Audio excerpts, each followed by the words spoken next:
We decided to instigate the workload survey in school with our NEU members on the back of the government's workload challenge, which came back in 2014. By 2018, as a union rep and a teacher, I didn't think sufficient progress had been made in tackling workload, so we wanted to find out what our members felt about it. So we conducted a workload survey that tried to produce both qualitative and quantitative information. The two strands of the data that we acquired as a union were really helpful to get a wider picture of how members felt. One of the significant issues around workload within the workplace was about collecting data and then physically inputting data onto spreadsheets on a computer. I think most of our members felt that that was taking their focus away from genuine curriculum time and focusing on their subjects and teaching children to the highest ability.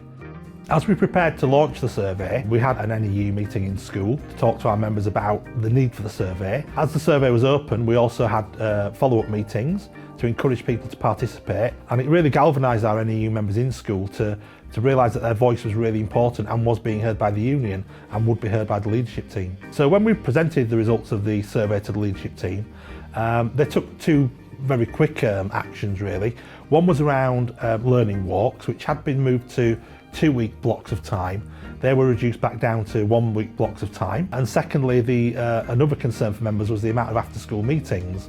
And again, that was looked at by the leadership team and was reduced in the current academic calendar based on what our NEU members fed back to them. Whilst our NEU members realised that immediate action had been taken by the leadership team, I was also keen to point out that this was an ongoing process and that this didn't fix workload by itself. It was positive and it helped to fix workload to an extent, but there were still issues and challenges ahead, and that the only way to face those challenges and issues was to work together as an NEU block within school.